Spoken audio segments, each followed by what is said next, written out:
What's going on, guys?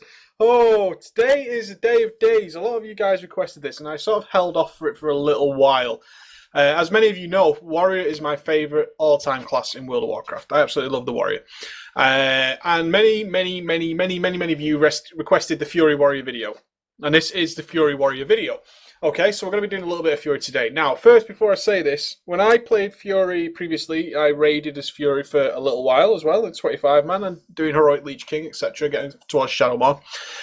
Fury was a brilliant spec. I absolutely loved Fury, especially when Warriors got to that end sort of game of the expansions. With gear promotes a lot of Fury power.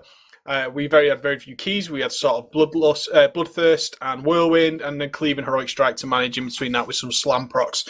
Absolutely loved it. We felt meaty. We felt like we were diabolical creatures diving into it. We had no real set rotation. We generally judged the situation and we fired off as many Heroic Strikes as possible. I hadn't played Fury at all in Cataclysm because I was focused sort of on my Death Knight and my Druid in early days, and I left the Warrior behind because we had another Warrior tank, so it made sense that I was sort of a Feral Druid, and so on and so forth for raid synergy.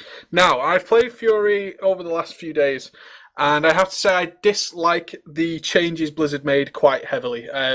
Fury now has a rotation, a sort of a set formulaic rotation, which I actually personally find really against the idea of a Fury Warrior. These angry, I felt when I was playing it back in the day, we had very few buttons that hit really hard, and in between that we were dropping some big attacks. We had we just gotten Titan's Grip, so we had some good double two-handers attacking, and it was really fun.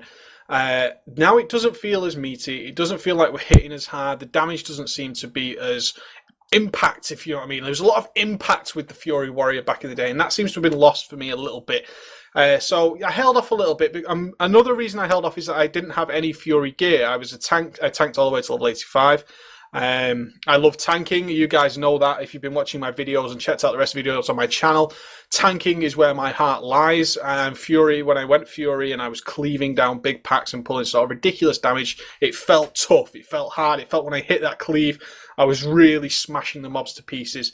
And these days you barely get to cleave, you barely get to do heroic strikes, especially in the early gear. So it's possible, it is possible, guys, that it's just a case of gear is sort of behind, because I'm still wearing a lot of tank gear. But what I did was I invested a little bit of gold into getting some pieces to replace my tank gear. Not ideal pieces, but as much as I could get. I still got some tank pieces in there. So we're going to take a look. This is Preach. This is my old main on EU Sylvanas. His item level is 348. It's not too bad, but that is heavily tank gear. You must bear that in mind, guys. It is heavily tank gear. So I basically scrounged some items over the last few days while tanking, just picking up bits and pieces and see what I could do with them. So we're going to talk about everything we usually do. We're going to do the stats you should be aiming for, how you're going to reforge, how you're going to glyph, and how you're going to spec. And then I'm going to do a full heroic demonstration on the Warrior as well to demonstrate it for you. So you guys asked for this. This is why it's here now. I kind of wish... I'm always thinking I'm going to remake this. I'm actually going to put some time into my Warrior to get his gear up, because Fury Warriors do so much better with more gear. Alright, guys. So let's start off with the basics. What stats are we aiming for? Strength, mainly. Strength. Strength is just going to make us hit that much harder with every single thing that we do. We also have choices as a Warrior, depending on what weapons we have. Are we going to go single-minded Fury, which means we use 2 one-handers, or are we going to go Titan's Grip, which means we use 2 two-handed weapons? Depending on what weapons you've got. Let's look at it from the basis of we've just capped. What weapons do we have? In my case, I had 2 one-handers that I managed to pick up from Heroics, which were all tanking weapons. And then I've turned that. So that means I'm single-minded Fury. I haven't got any two-handed weapons, really. So we're single-minded Fury all the way. Okay, so first of all, we want strength. We want to get as much strength as possible. So we're looking for plate items with strength on it to really buff up our strength. Our main gemming source is going to be strength. After that is going to come hit. We need to get our hit up initially to 8%, guys. We need to get our 8% so our special attacks cannot miss.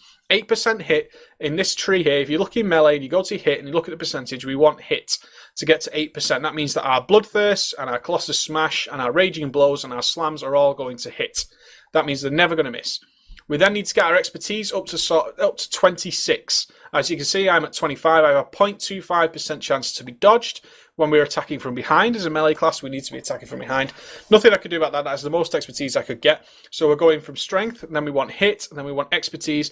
After that, it gets a little bit up in the air with a Fury Warrior. A lot of maths is going into it. One of the most mathematically challenged classes in the game at the moment. There's some debate over, well, shall we do this or this to get a little bit more damage? This is how I see it at the moment. Our next two important stats when you're reforging are more hit and more crit. Okay, more hit, more crit. Those are what you want generally. You want to be reforging towards that. After that comes haste, and right at the bottom at the moment for me is mastery. Unless this changes, if you are going Titan's Grip, mastery is slightly better than haste from what I can gather, okay? Now, it's very up in the air. There's nothing definitive down there, but in general, with your reforging, you want to get yourself more hit and more crit, and then worry about your other stats later. If you're single-minded Fury, go ahead and reforge your mastery into hit or crit, and then anything else, if you've got a Titan's Grip, go ahead and reforge your haste into hit and crit.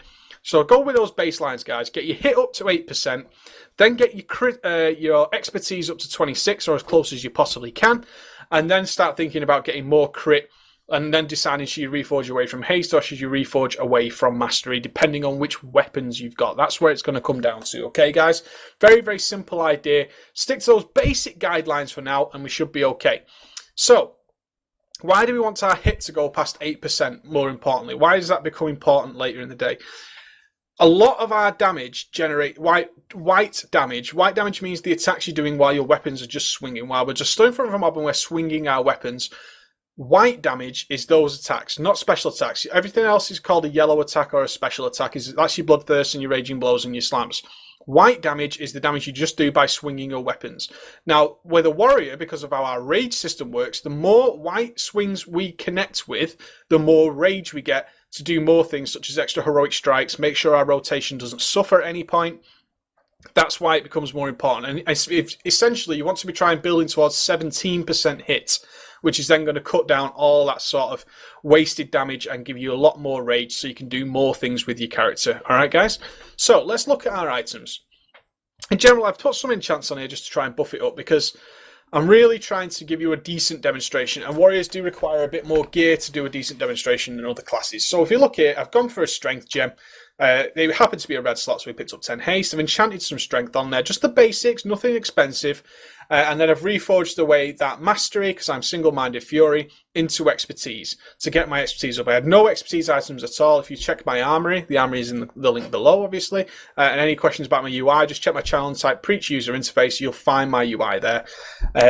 That's what I've done. I've single-minded Fury, so mastery is my worst stat. I've gone ahead and turned that into expertise, trying to build up those stats.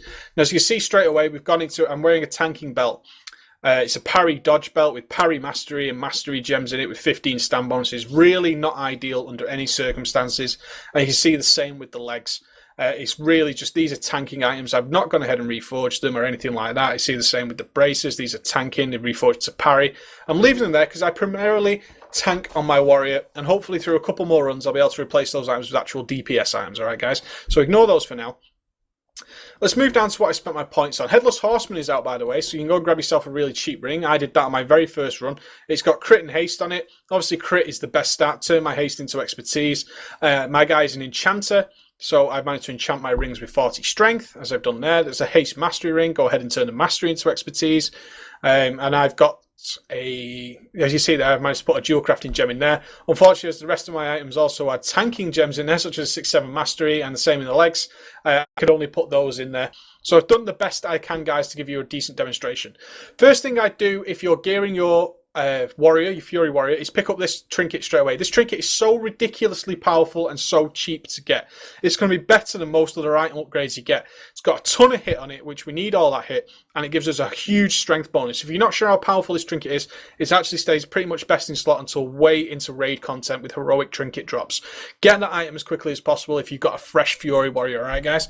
So again, with reforging, it depends on your weapons. If you're single-minded Fury, you can see I'm using 2 one-handed weapons. You're gonna mastery is your worst stat. Keep your haste if you can, but generally reforge towards hit, crit, expertise as you need it. All right, guys, in that order: hit, expertise, crit, and then get more crit up because more crit is more damage and love leech for us. Yeah, the red gems are generally going to be 40 strength. If you look at the item like this, this had a yellow and a blue socket on it. Although it did have a 20 strength bonus, I've gone ahead and took two strength gems in there. It's more strength than I gain from anything else. It is debatable whether putting a strength crit gem in there and a strength hit gem in there might be slightly better. It's all a bit, it's how you feel at the time, guys. Do you really need more hit? I wasn't too bad at nearly 12% hit. I'm not too bad in early gear, but it's okay, all right, guys? So I've gone with generally the same rule. If you can get more strength by gemming elsewhere, I've gone and strengthened that gear up with gems, all right? Really simple stuff. Nothing too crazy, but in general, get your hits up, get your expertise up. That means you're going to be generating a lot more rage, and that means, furthermore, you're going to be able to do more attacks. Okay, so that's the basic gemming and reforging, all right? Get as much strength as you can. Look at the stat priorities. Are you single-minded fury? Then mastery is your worst stat. That's your first point of call to reforge. You want to get as much hit as possible. Get your expertise capped at 26. Get a bit more hit if possible, or crit. Those are your two choices to reforge. So you should never be reforging towards haste or mastery. Don't ever reforge to that. Just choose haste or mastery for the stat to reforge out of, and that changes on you depending on your weapons. All right, simple idea, guys. Nothing too special there. Let's look at our talents. Now, we've got some very nice talents, but nothing spectacular until we get further down the tree. Let's have a look. Cruelty. Increase the critical strike chance of Bloodthirst by 10%. Fine, nothing wrong with that. Battle Trance. Your Bloodthirst, Mortal Strike, and Shield Slam have a 15% chance to make your next special attack that costs more than 5 rage consume no rage. Fine enough. Nothing wrong with that at all, okay? So we're not going to be bothering. It doesn't mean that you definitely need a heroic strike on that point or anything like that. It's just going to help us manage our rage a little bit. Executioner. Your execute hits have a 100% chance to increase your melee attack speed by 5% for 9 seconds, stacking 5 times. So when we hit that 20% barrier, when we can start doing executes, we want to tunnel in 5 executes as quickly as possible, build up this 25% speed increase on our melee attacks, which is giving us then more rage. And then we're going to a sort of rotation where we're trying to keep the execution and buff up while maintaining our single target rotation. Booming Voice, reduce the cooldown of our Battle Shout and Commanding Shout. Now that is important because it also generates rage for us. So we now have a rage generator in doing our Battle Shout or Commanding Shout. We take 1 point in Rude Interruption because basically every time we interrupt, we're going to get this buff, this 5% damage buff. We can't always interrupt, so we only take 1 point in there. You have a choice whether you want to put 2 points in there if you're doing a heavy interrupt fight, because a 5% damage buff is pretty fucking significant, guys. But I choose to do Piercing Howl for my heroics, and I don't always have to interrupt every single mob all the time. So a standard build certainly has 1 out of 2 in there. If you're doing a fight sort of like Maloriak in Blackwind Descent, you might want to decide to take 2 out of there. Maybe carry 2 Fury specs that are carrying both sort of rude interruptions. Are you going to be interrupting more than every 15 seconds or before the end of the 15 seconds runs out? Little decision for you guys to make there. Okay, Flurry.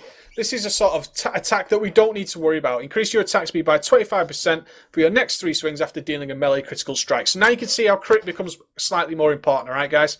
We've got all these buffs to crit from here, from Cruelty on our Bloodthirst, but Flurry is going to give us these extra attacks, more rage to spend, more attacks in turn. Really, really good, okay? So that's where your crit's coming forward. Maybe some crit gems, strength crit gems at best. Don't put any straight crit gems in there. That's bad news brown. So then we go to our first major DPS cooldown, Death Wish. When activated, you become enraged, increasing your physical damage by 28%. Such a huge buff. All right, guys, it's a massive buff to our damage. We want to sort of include that with Recklessness and Trinket procs. Get our Death Wish up, and then we're going to be doing some serious damage. Watch out for Death Wish. Enrage. Your melee hits have a 9% chance to enrage you, giving you a 40% damage bonus for 9 seconds. Fury DPS, guys. Fury DPS. And this is what I particularly don't like. It's just about managing your enrage effects. Enrage opens up Raging Blow to us, which we're going to get to shortly. Enrage gives us the ability to cast Raging Blow. Okay, so we need to have that up all the time. Now, we've got a few sources of doing that. One is the normal Enrage. Our melee hits have a chance to give us Enrage. Death Wish is an Enrage. So we've got 2 Enrages there. And we also have Berserker Rage, our normal talent down here, which we can then use if we can't cast Raging Blow. We've also got Berserker Rage there, which can keep our Enrage effects going. We need Enrage as much as humanly possible because it's a big damage buff, either 9% or 28% from our Death Wish.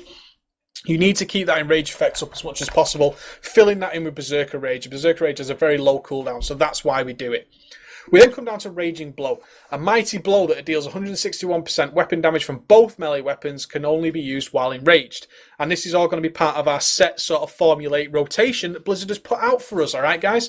So this is why it's important to manage our enrages so we can do as many Raging Blows. That's never a case that it's grayed out, we're not enraged, we can't really cast it.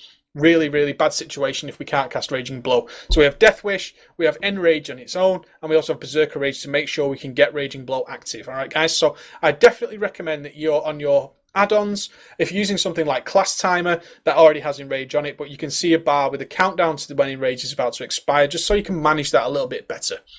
When it comes to Rampage, this is our raid buff and our buff for ourselves. We get 5% flat critical strike all the time. As you can see, I've got that buff up all the time anyway. Got Rampage, and it's going to buff everybody else. In addition, it improves your critical strike chance by an extra 2%. So that gives us 7% crit on its own Rampage. Really, really nice. Get a 7% crit bonus from Rampage all the time, so we get that nice extra buff.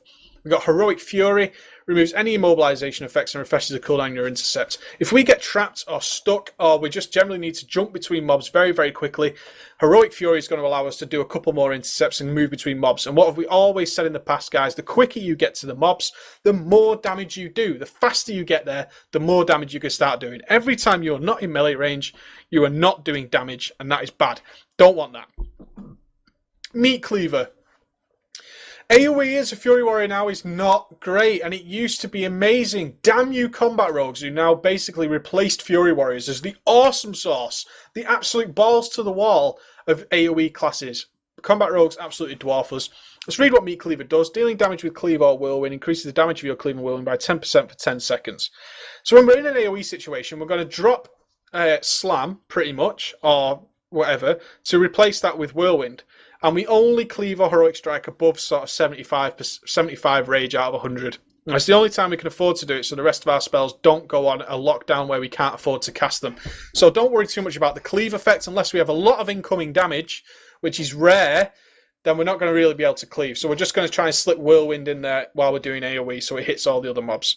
And keep building up this Meat Cleaver 3 times. But be aware, you're not going to be pulling any amazing AoE damage until you get better gear and better weapons. Fury is very much reliant on its weapons to do the most damage. As you can see, all these attacks are based on your weapon damage.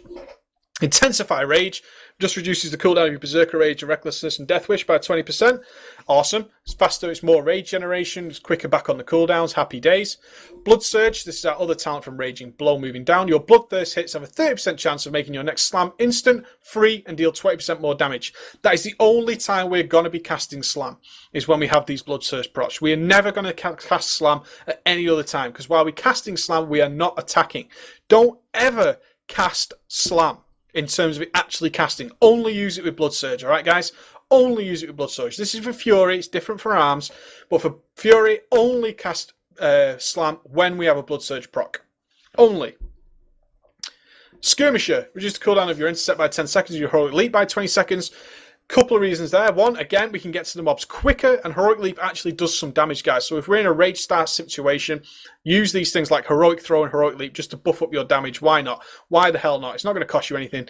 Gives you a little bit extra damage. Really nice to use. And then coming down to the bottom, we have the choice of Single-Minded Fury or Titan's Grip. This means that if you do change your weapons, you're going to have to respec, because you can only possibly afford to put 1 point in either of these. Picking up both of them, really, really bad. Don't do that. You need to pick. You need to decide. I've got 2 one-handed weapons. I'm going Single-Minded Fury. I've got 2 two-handed weapons. Fine. Then I'm Titan's Grip. You're not both. All right, guys? You pick before you get there. Whatever your weapons are, that is what you choose.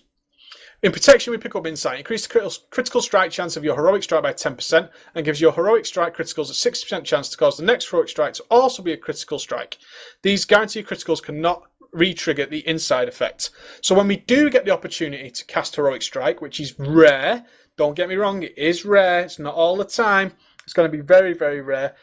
Generally, the basis of the whole Fury Spectre doing maximum DPS is managing Heroic Strikes. We're going to get some nice big fat crit chance on that, and our next Heroic is also going to give us some crit chance. Really, really good. Moving over, we've got the choice of points to put in here to get to our next one. War Academy, increase the damage of Mortal Strike, Raging Blow. That's what we want it for. Victory Rush and Slam, which we also want it for by 15%. So it's a nice damage buff. We also pick up Field Dressing, increase all healing that received on us by 6%, and the effectiveness of your self-healing by an additional 20%, which is our Enraged regeneration. But in general, that's the only points because we don't really want Blitz. We don't charge as Fury. We're in Berserker stance for Fury. We're not going to be charging that much unless we're going to sort of pick up Tactical Mastery, which we haven't got enough points for, so don't worry about it. Leave Blitz, get these first 5 points, and that's going to move us into Deep Wounds. Your critical strikes cause the opponent to bleed, dealing 48% of your melee weapons average damage over 6 seconds. So you can see again, even through Deep Wounds, how the weapons are one of the most important things for a warrior, a DPS warrior. Your weapon is key to everything. As soon as you upgrade your weapon, you'll notice your DPS jumps, because loads and loads of your spells are based on your weapon's damage. Alright, so let's look at our glyphs. Very standard glyphs. You've got Glyph of Bloodthirst, increase the damage of Bloodthirst by 10%. Yummy, yummy. Glyph of Raging Blow, increase the crit chance by 5%. Yummy, yummy. Glyph of Slam, increase the critical strike chance of Slam by 5%. The rest of them aren't that important. I recommend Glyph of Colossus Smash because in heroics and on bosses we generally don't have anybody doing Sunder Armor unless we're lucky enough to get a Feral Druid or a Proc Warrior itself. Very rare to get that in a heroic group. You Enrage, you should be alright, but if you're going to be Colossus Smashing anyway, so if you are having to be the guy who puts Sunder Armor up, and don't be afraid guys, Sunder Armor is a DPS increase for yourself.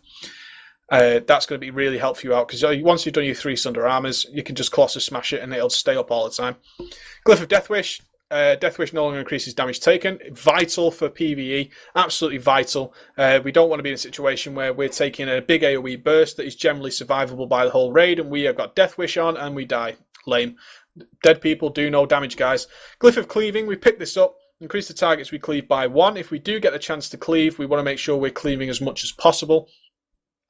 Glyph of Enduring Victory, increase the window opportunity for that. I'm actually going to swap that, guys. I recommend, I didn't notice that before I started the video, my bad.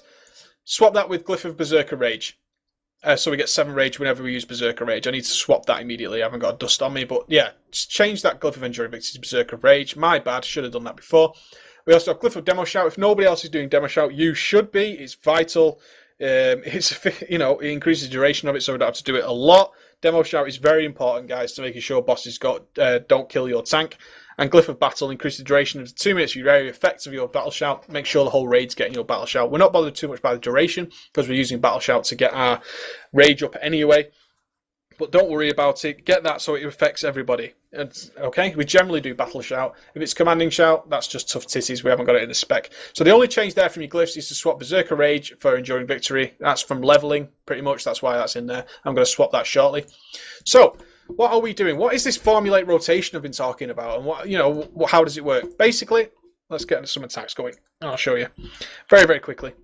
Let's move to this one, so our guy's not in the way. Okay, so we're attacking here. You generally want to be doing this. You want to be keeping Bloodthirst on cooldown. Now, they've changed... Bloodthirst now works in the way that you have essentially 1 attack time between every Bloodthirst. You can see there's our Enrage timer. See that on my class timer there? Just telling me I've got 3 seconds left on Enrage, and now Raging Blow's lit up. So we want to do this. This is your priority. Is to Bloodthirst, and then pick a spell out of Colossus Smash, Slam, or Raging Blow to cast in between the Bloodthirst. So we'll go Bloodthirst, Colossus Smash is your primary, and then as you can see, Bloodthirst comes back off cooldown. Then you want to be Raging Blow because we haven't got a Slam proc, and then you want to be Bloodthirsting, and ideally you want to be slamming in that if you've got the cooldown up. And that is essentially your rotation. I'm trying to get a proc for you on Blood Surge. Not playing fair. Come on. There it is. So then that's when you'd use your Blood Surge proc, and then you're back to Bloodthirst, back to Colossus Smash, back to Bloodthirst. You know, so very, very similar situations. Raging Blow, Bloodthirst, and this is all the rotation is, guys. Very, very simple. And what you rage by, if you're over 75 rage, go ahead and use a heroic strike in between. Very, very simple stuff like that. Nothing to worry about. Very simple rotation. It's not incredibly fun at all. I don't think so anyway, compared to how Fury used to be. But that's for you guys to decide. If you enjoy Fury, that's your business. I personally am disappointed with it, and I'm hoping to do the arms video, or perhaps get some more gear so I can make Fury slightly more interesting for you. So I'm going to swap that glyph now, and I'm going to jump in heroic and demonstrate it for you. Alright guys, thanks for listening.